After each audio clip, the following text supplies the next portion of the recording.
welcome to Wealth Creation Academy. Okay, today video we're going to talk about what is a blockchain. We're going to define what is a blockchain to try to make it easy for you to understand. Okay, so what is a blockchain? So a blockchain is a distributed database which exists on various computers at the same time. So it's distributed, so it's not centered in one place, and is a decentralized ledger tracking digital assets on peer-to-peer network. So P2P stands for peer-to-peer network.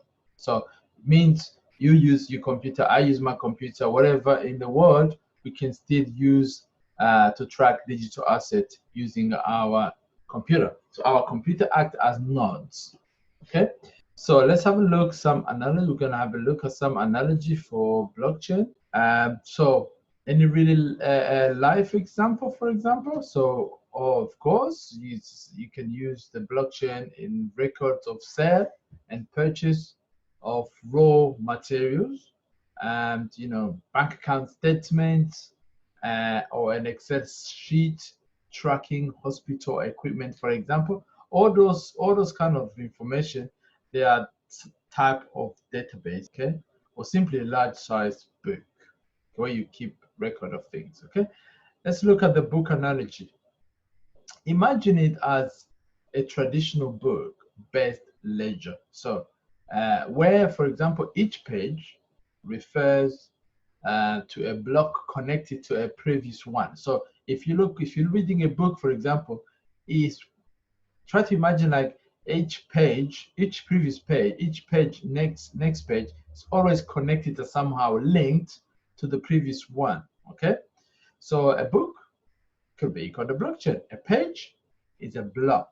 Okay, the whole book is like a blockchain, so which is the database, the whole content, and the page in a book is what we call a block. So it's an entry in a page. Also, you call it a blockchain transaction. So if we try to look like a book analogy with the blockchain, so a book is equal to like a blockchain. So a page in a book is like a block in a book, so where like each block in the blockchain are connected. So you try to imagine when you're writing a book, you're trying to make the reader see connected to each page by the next. If they miss a page, there is some kind of a misunderstanding. So and every entry in a page is like a blockchain transaction. All right.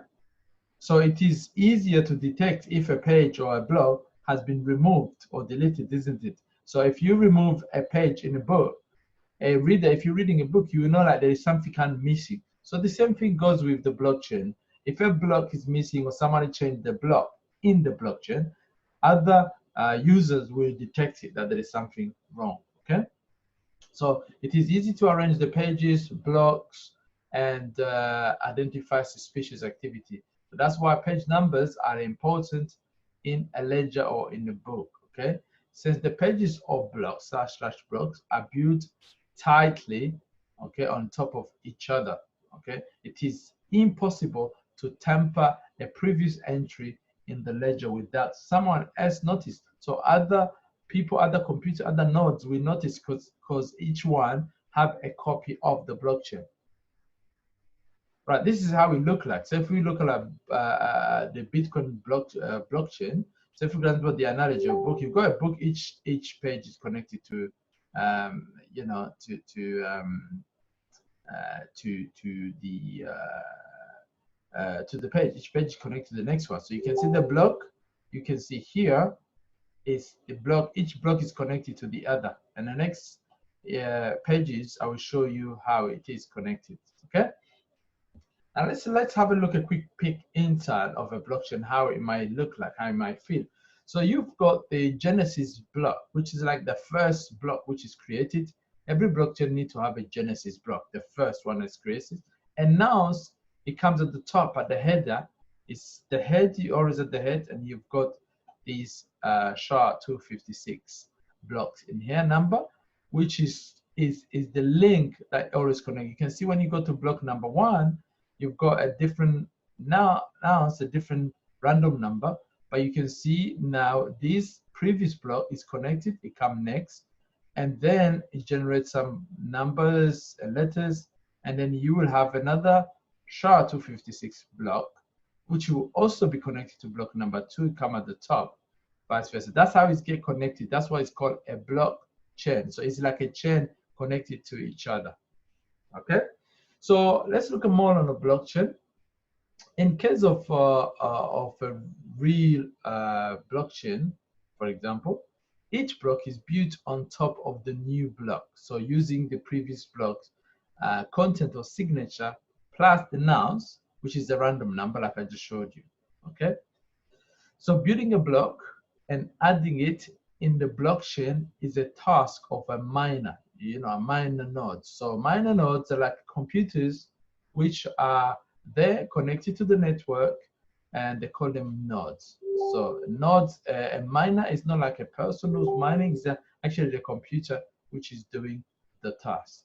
Okay, so in a public blockchain, it is made computationally difficult to add a block to prevent attack. Okay, so miners try to guess, so those computers will try to guess a number, a random number, which is this nonce, the top, in such a way that if it gets appended to the header, it makes the hash, which is the number, the hash of the block, the number, the hash 256 we saw at the bottom, start with a particular number of a leading 0. Okay, so it takes time and the computational power to add a block in the blockchain. So hence there is a reward of currently, because we just gone through the halving of the Bitcoin network. So now it's 6.25. To people who find this block, they get a reward of 6.25 BTC in the case of the Bitcoin blockchain. And in the case of Ethereum, before it goes to the staking, to the proof of stake, is 5 ETH per finding a block, the mining. Okay. Now, private blockchain can choose other methods to add a block, as they can trust the miners using a contract, etc., etc. Okay. Now, make your own definition for the blockchain. So I'm just going to give you something you need to consider to make your own definition, and I'm going to give you just a little bit of the definition of it. Okay. So a blockchain basically is a decentralized database which stores information in the form of transaction, okay? And it can be public or private. Now, it stores data which is immutable, so it can't be changed. It is highly secure, and data can get recorded via a consensus-based algorithm, okay? So with the consensus of the blockchain, Bitcoin, for example, is the proof of work consensus, okay? All right, so it uses cryptography. So now if you see someone just telling you we have a blockchain and there is no cryptography in there, that is not a blockchain, it's just a simple database, okay? It generally exists over a peer-to-peer network. Okay, now you've got some of the centralized blockchain. It still be peer-to-peer, but it's controlled centrally by some kind of entity. But it should be like peer-to-peer networks, so computer connected to each other in various places. All right. So let's have a look at our definition. Okay, that incorporates all these points I just raised. So blockchain basically is a consensus-based, secure, decentralized, public or private database which stores information immutably over a peer-to-peer network. It should be like that. That's how I can summarize it using this definition. All right. So let's put the summary to this lesson of introduction to blockchain, and I hope you find the value. So it is a decentralized distributed ledger, so which means like a data structure, where data is being stored inside a block. Okay, we give you an analogy of a book compared to the blockchain. So in the form of transaction, okay? It removes the dependency of a trusted third party. So we don't need to rely on a third party for recording the data in the block, okay? In the public blockchain, more complex algorithms are required to avoid malicious activity because it's it's decentralized. So there is more complex algorithms such as proof of work, which is required to avoid any malicious. So you have to have 51% of the network hash in order to network power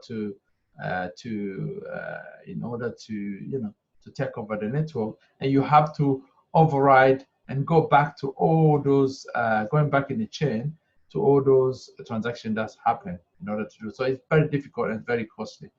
So since each block is built on top of the previous block, the immutability is achieved because then if anyone tried to tamper with it, some people everybody will see it because each one of those nodes have a copy of the database. So the copy is not stored in a central place, it's distributed across the network. Okay, so here is immutability means it is difficult to fake or alter, change a block, and very easy to detect the tampering because people will see they've got the other copy. If you broadcast a copy which doesn't have the same data, everybody will be raising the red flag. Okay, this all exists in the memory of the computers and runs as a computer process. It's all computer process. When we talk about miner, it's not those miner you see they go to mine gold, those people. Now this is when we talk about Bitcoin mining, is a chain of machine to mining, working, consuming electricity to find those numbers, those random numbers, to find a solution to a problem. Okay. Every participant in a blockchain contains an almost same copy of the blockchain ledger as I just said. Okay. All right. So I hope you enjoyed this class, and I hope you understand what is a blockchain. When you see now somebody telling you about the blockchain, you know what the blockchain is.